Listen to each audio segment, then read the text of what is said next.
Live from the National News Studio, Sri Lanka.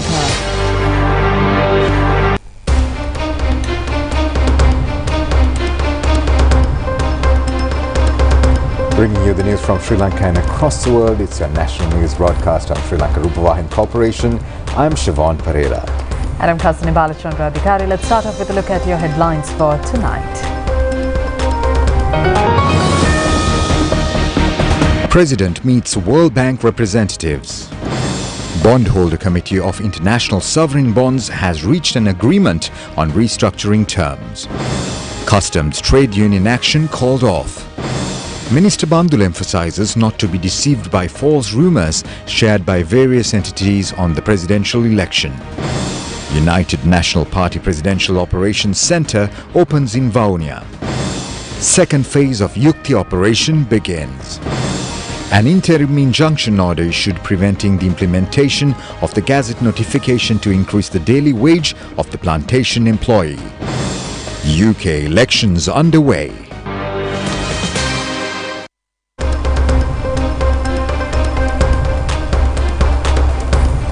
And we start off with your local news. The new World Bank country director for the Maldives, Nepal and Sri Lanka, David Sislan, called on President Ranil Wickremesinghe today. The meeting was held at the Presidential Secretariat. Prior to the new World Bank country director, the former World Bank residential director for Sri Lanka was Faris Haddad. World Bank's vice president for the South Asia region, Martin Reza, was also present at this occasion. Meanwhile, Israel ambassador to India, Sri Lanka and Bhutan, Neor Gilon, called on President Ranil Wickremesinghe today. Chief of Presidential Staff Sagla Ratnayake was present at this occasion. Now, the Bondholder Committee of the International Sovereign Bonds has reached an agreement on restructuring terms. State Minister Shehan Singh has indicated that the agreement is a crucial step in the efforts to restore debt sustainability in the country. Accordingly, $12.5 billion out of the total external debt of $37 billion are expected to be restructured. He further said that these restructuring terms require approval from the Official Creditor Committee and the International Monetary Fund to confirm the compatibility of treatment and assess compliance with debt sustainability targets. The State Minister said that this milestone could be considered a reflection of the ambitious economic and governance reforms carried out by the government in line with the best practices adopted globally. We are pleased to announce that we have concluded our discussions with the ISP holders, the ad hoc groups. I think it's a significant milestone, but there are further 2 steps to be completed. First, the agreements what we have reached will be assessed by the Official Creditor Committee to see comparability of treatment among creditors. Secondly, the IMF also will assess to which extent, how far the agreements reach the debt sustainability analysis. So once the OCC or the Official Creditor Committee makes their assessment on the comparability of treatment, and the IMF also makes their assessment on how best we have reached the debt sustainability analysis, we should be able to continue our discussions and reach agreement in principle. This is a key milestone in resolving the main reason for these discussions to be concluded. The basis, I would say, is the ambitious reform agenda where we have adopted all good practices globally. And we have managed to create confidence in the economy, and the economy will continue to grow. The benefits of the growth of the economy will trickle down to the general masses in Sri Lanka, but of course it will take some more time. If you refer to the discussions which the leader of the opposition had with the Secretary of the Treasury as well as with the Governor of the Central Bank, it was very clear the opinion of the opposition. The opposition at that time, their opinion on the economy was it was a gigantic challenge which cannot be achieved. But I think these 2 years were significant for Sri Lanka. We have achieved the so-called gigantic challenge which the opposition could not respond to. President Ranil Wickremesinghe and the government responded to it, responded smartly, and also responded in the most successful manner. So we have to be very cautious in our way forward. There is a long way, so we have to manage our economy cautiously to ensure we don't return back to a crisis, and also we don't return to a crisis by encouraging the government as well as the other parties to take popular decisions to be popular among the general masses. The government has directed its attention on the petition filed with the Supreme Court seeking to issue an interim order restraining the members of the Election Commission taking from any further steps in conducting a presidential election in 2024. The relevant petition has been filed by Chamindradan. President Ranil Wickremesinghe states that the said Chamindradan has not consulted the President or his lawyers prior to filing this application in the Supreme Court. According to the President's media division, President Ranil Wickremesinghe is firmly of the opinion that the term of the President is 5 years and the Election Commission is correct in taking steps to hold the presidential election in 2024.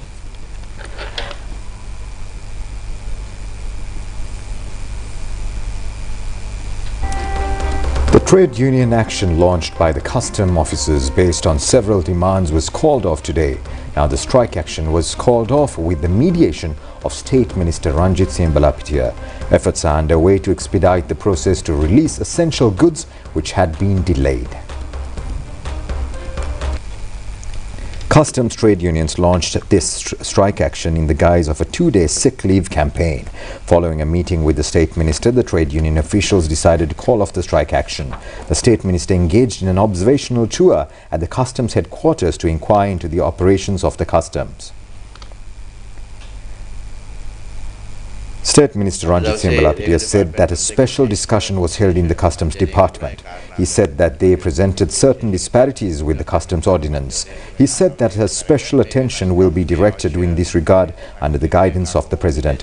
He expressed his gratitude towards the President for reaching this decision as a government to make necessary changes with the participation of trade unions. Accordingly, he said that the experience and knowledge possessed by the trade union members are beneficial for the future of the government agencies. He said that they were able to resolve the relevant issues within a short period with this cooperation.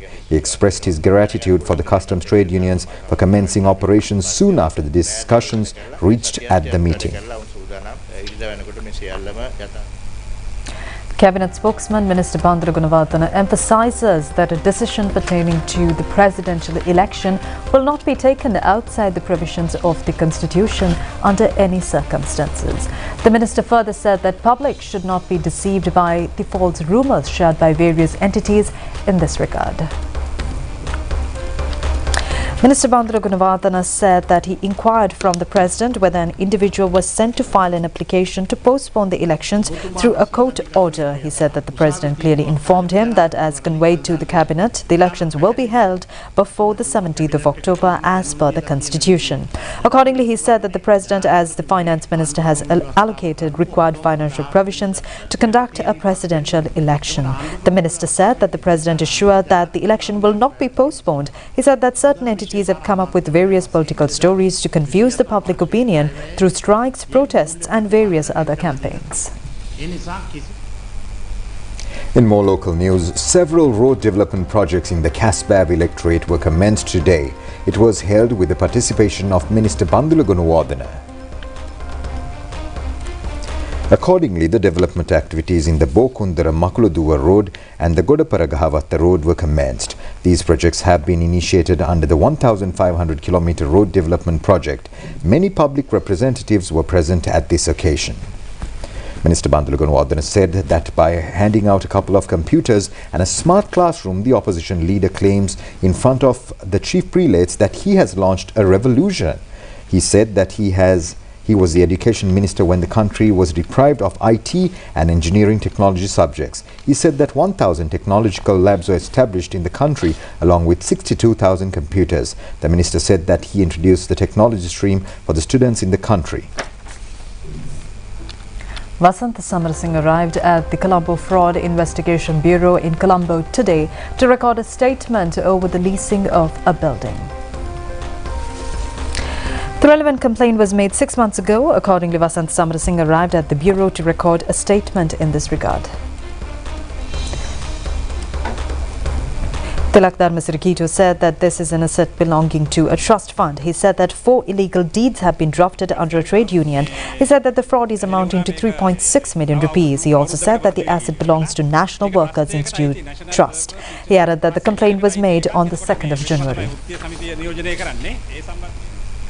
The General Secretary of the United National Party, Palitharange Bandara, says that the President Ranil Wickremesinghe will be reappointed at the next presidential election and all political parties should extend their support for the President to rebuild the nation. He made these remarks during a public meeting held in Vavuniya. An operations centre to launch election-related activities of the United National Party for the upcoming presidential election was launched in the northern zone of Vavuniya today. It was held with the participation of General Secretary of the United National Party, Palitharange Bandara. The meeting was organised by Vavuniya Municipal Council Zonal Organiser Mahendra Raja Mayuradhan, former Chairman of Vavuniya North, Nadunkarni Pradesh Sabha and Sri Lanka Freedom Party member Parthiban and former chairman of Vavuniya Pradesh Sabha and member of Sri Lanka Podujana Peramuna Kasun Sumatipala took membership of the party today. General Secretary of the United National Party Palitharange Bandara said that the government has been able to gain more time to make the debt repayments. He said that they propose to postpone the elections for the benefit of the country. He said that both the presidential candidates in the opposition are unable to rebuild the nation. Parliamentarian Namal Rajapaksa says that Sri Lanka Podujana Peramuna is ready for any election in future. He made these remarks while taking part in an event held for the Youth and Women's Fronts of Sri Lanka Podujana Peramuna. The event was held at the party headquarters in Nelumawata, Battaramulla today. Parliamentarian Namal Rajapaksa said that the presidential election should be conducted within the provisions of the constitution. He said that it is important for the party to make preparations for the upcoming election. He said that relevant election activities such as establishment of electoral committees, canvassing groups and public meetings are currently being discussed within the party. Parliamentarian Johnston Fernando said that Sri Lanka Podujana Peramuna won 3 elections and currently is having discussions regarding the upcoming elections. He said that they are ready for any election. He also said that the president election should be declared to nominate a presidential candidate and the candidate placed by the party will win the election. The second phase of the Yukti operation was commenced today. Now the objective is to eradicate narcotics and organized crimes from the country. One of the initiatives under the second phase was commenced this morning from the Kesilwatta Police Division with the participation of 140 police officers. Accordingly, 8 individuals were taken into custody for keeping narcotics in their possession. Meanwhile, another 19 suspects were taken into custody from the area. In parallel to the raid, a special anti-narcotics program was commenced covering schools in the area. The second phase of the Yukti operation in the Galle district was commenced near the Andadola area in Ambalangoda. This was initiated as a joint operation by the Sri Lanka Army and the police. The second phase was also initiated in the Ratnapur area. One of the drug traffickers in the area, Patirnara Chilage Lasantha Vijayakumara, alias Kudu Lasa, was taken into custody during the raid along with 4 other suspects. They were produced before the courts today. The Supreme Court today issued an interim injunction order preventing the implementation of the Gazette notification issued by the Labour Minister, increasing the daily wage of the plantation employees. The relevant order was issued after considering a petition filed by several plantation companies, including Agrapatana Plantations Limited. The relevant order was issued by a 3-member Supreme Court judge bench comprised of Justices Gamini Amarasekara, Kumaduni Wickremesinghe and Janak De Silva. The relevant interim injunction order will remain effective until the conclusion of the hearing. The consideration of the petition has been postponed to the 28th of August. 21 plantation companies, including Agrapatana Plantations Limited, filed a writ petition before the appeals court claiming that the Gazette notification issued by Labour Minister was illegal, while requesting to invalidate the notification. However, the appeals court granted approval to take the petition up for hearing and issued notices to the respondents, yet to refrain from issuing an interim injunction order preventing the implementation of the Gazette notification. The relevant plantation companies filed this petition with the Supreme Court, citing that the decision made by the appeals court is not in line with the legal framework. U.S. Ambassador to Colombo Julie Chung says today Americans commemorate not only the birth of a nation but the enduring spirit of unity and freedom that defines the United States and also the U.S.-Sri Lanka partnership. She made these remarks while delivering a message for the Independence Day of the United States.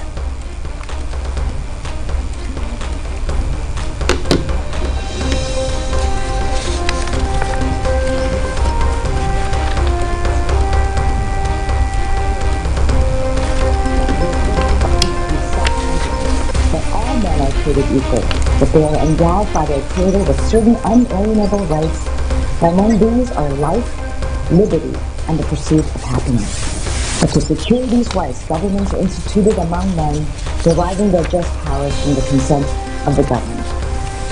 But American democracy did not begin and end with this declaration and the creation of a constitution. Democracy is not static. It is a process, a continued renewal of commitments, of fundamental principles. We continue to wrestle with the meaning of our Constitution and to make choices as citizens. As President Biden said, one of the strengths of America is a right to free expression and free speech, even when it means raising our voices and criticizing policies we disagree with. We've seen protesters across the United States and here in Sri Lanka exercise these rights, advocating for different paths forward. Though dissent can be challenging, the United States welcomes it. This is the essence of our First Amendment, the right to freedom of expression. It takes work to sustain democracy, and at times it can seem fragile, but I have no doubt that we Americans will continue strengthening our democracy and pursuing accountability and integrity within our institutions of government. As an immigrant to the United States, I have come to deeply appreciate the power and privilege of participating in a democracy, including the right to vote. But frankly, voting is not just a right, it is a profound responsibility that underscores the essence of freedom in any great nation. July 4th also holds special significance for me. When my family moved to America, I didn't understand why we would be leaving Korea for a land I didn't know, nor did I speak the language. But over time, I began to understand. I witnessed how in the U.S., with determination and hard work, my parents were able to achieve their dreams. My father started on the drafting floor at an engineering company and actually designing a system for a space shuttle that allowed NASA to restart manned space missions. My mother began as a dishwasher, rose to become a senior librarian and church deacon. As someone who has lived that American dream, I am honored to represent the United States abroad. So as we celebrate today, let's remember that the American dream isn't just a dream, it's a promise to keep striving, believing, and achieving. Today, Americans commemorate not just the birth of our nation, but the enduring spirit of unity and freedom that defines us and the U.S.-Sri Lanka partnership. So here's to democracy, friendship, and the promise of opportunity. Happy Independence Day. State Minister Indika Anuruddha says that with the success of the debt restructuring activities, the projects related to the energy sector, which were stalled during the last crisis, will be re-implemented and it will be of great help in solving the power crisis. He conveyed these updates during a media briefing at the Presidential Media Center held today under the theme Collective Path to a Stable Country. State Minister Indika Anuruddha said that many energy sector projects were stalled during the recent crisis. However, he said that agreements for debt restructuring have been signed with bilateral creditor countries. This has resolved the legal issues necessary to restart the foreign-funded projects. As a result, he said that the successful debt restructuring will significantly help address the country's energy crisis. It has been observed that some opposition parties are engaged in sabotaging activities to undermine the government's development program. He said that they have also issued false statements regarding the construction of power plants such as Umaoya and Sampur.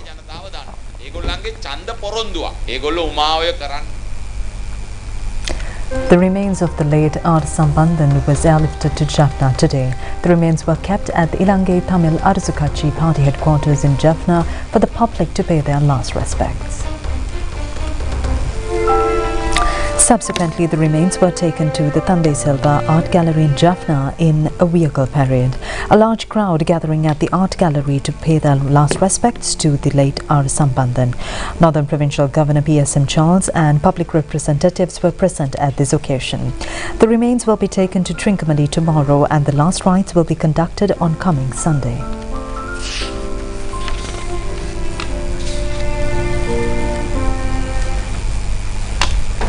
Now in more local news, Sri Lanka ambassador to Thailand Chaminda Kolonne was granted a farewell audience by King Mahavajiralongkorn recently at the Amphron Royal Palace in Thailand. Ambassador of Sri Lanka to Thailand, Chaminda Kolonne, is also the permanent representative to the United Nations Economic and Social Commission for Asia and Pacific. Accordingly, the ambassador was granted an audience by the Thailand king along with Queen Suthida Vipra Sudabimala Lakshana. Ambassador Chaminda Kolonne was accompanied by her spouse Stephen Senanayake to bid farewell to the royal couple. During the farewell audience, Ambassador Chaminda Kolonne and her spouse Stephen Senanayake had the opportunity to express their gratitude to their majesties for the warm hospitality they have received from the people of Thailand, which reflect on the strong and long-standing excellent relations between Sri Lanka and Thailand based on Theravada Buddhism. Education Minister Susil Premajand says that a software will be introduced in future to update the finances and accounts of schools. Island-wide, he said that through this move, financial irregularities can be averted successfully. Minister Susil Premajand said that double entries are available in developed countries, including the USA and China, to avoid corruption. He said that if this is available in accounting system, it would be much more convenient. In banks, he said, each account has to be balanced every day and open for operations on the next day. Accordingly, a software common for all should be prepared and shared with everyone. He made these remarks while taking part in the award ceremony for the Most Outstanding School Annual Report organized by the Sri Lanka Accounts Association. It was held at the PMICH. Accordingly, the Gold Award was won by D.S. Senanayake College in Colombo. The Silver Award was won by Anla College in Nugegoda, while Aloysius College won the Bronze Award. Veteran and senior journalist Sumana Jayatilaka passed away yesterday while being hospitalized for treatment. She was popular among the masses as Handananda for her appearance in the Handamama Children's program on Radio Ceylon.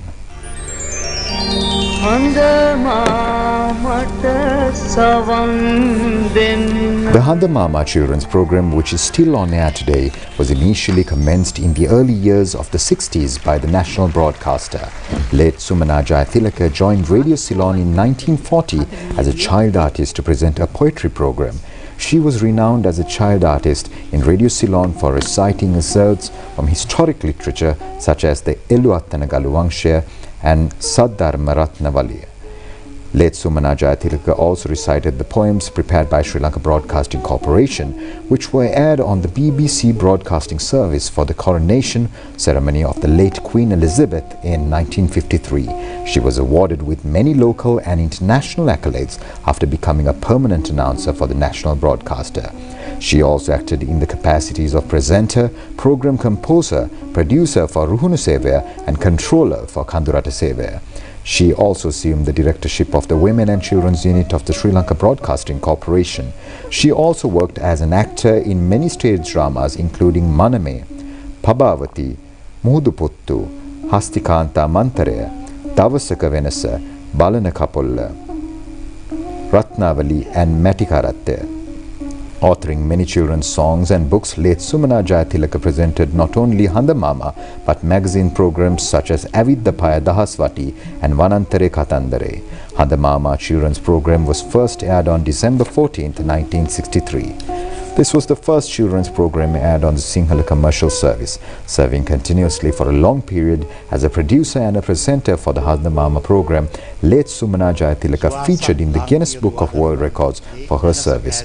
Minister Bandula Gunawardena said that the late Sumana Jayatilaka continued to serve the nation even beyond the retirement to improve the knowledge of the future generations in the country without any reservations. He said that she can be considered as a national hero who is not indebted to the nation. And we will be right back with some foreign news items. Stay tuned.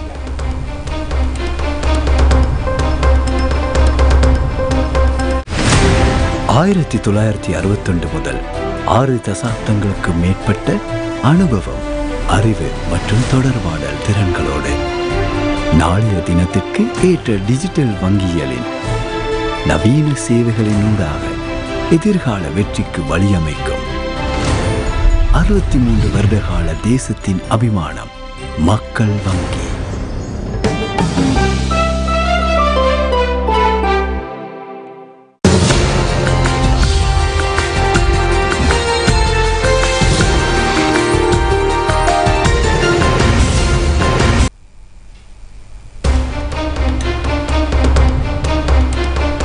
Welcome back and taking a look at your foreign news tonight.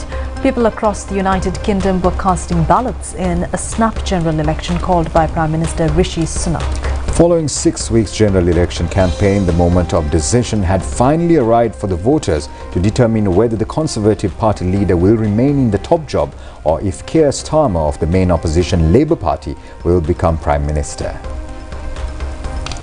British voters were heading to the polls today for a crucial general election that was being seen as a referendum on 14 years of Conservative rule. The snap vote called by Prime Minister Rishi Sunak was being held months earlier than necessary and caught much of his party by surprise. Today's vote follows a 6-week campaign in which all major parties had scourged the country in search of votes.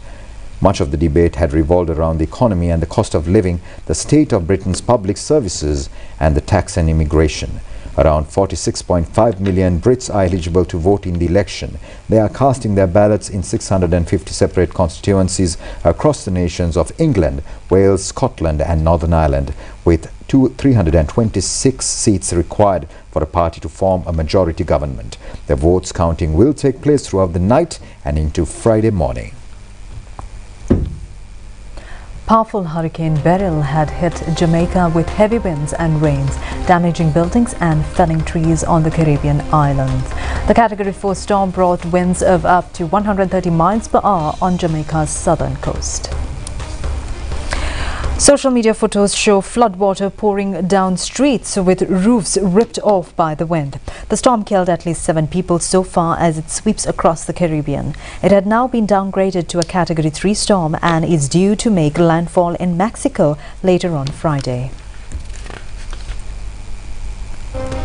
Unidentified armed men killed approximately 40 people in an attack on a village in central Mali, local officials said. The attack took place on Monday in Jigwebombo village in the Mopti region, one of several areas in Mali north and center where groups linked to Al-Qaeda and ISIS have been active for more than a decade. The officials did not identify the attackers and no group has claimed responsibility. Since 2012, Mali had been ravaged by different factions affiliated to the Al-Qaeda and the Islamic State group, as well as by self-declared self-defense forces and bandits.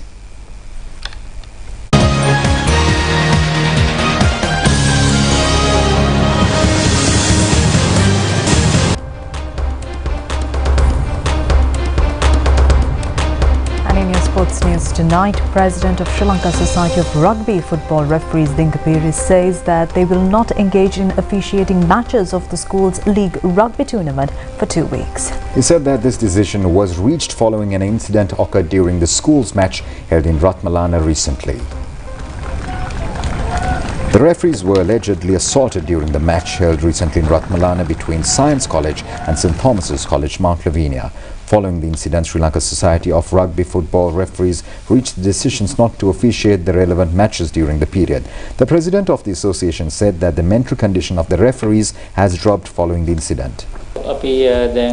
President of Sri Lanka Society of Rugby Football Referees Dinka said that the association will resume officiating the school's league tournament excluding Science College after July 15th. He said that the referees are required to be back to normal mentality from the present situation. He said that the referees need adequate time to recover and ready for the tournament. Accordingly, he said that they will not engage in officiating matches for the next 2 weeks. He said that they will be back to officiating matches after the recovery period. He also said that 3 assailants related to the incident have been arrested by the Mount Lavinia police on the same day of the match. And that was a look at your news here at Sri Lanka Rupavahini Corporation. I am Siobhan Pereira together with Kasuni Balachandra Adhikari sign off, wishing you a pleasant evening. Take care. Good night.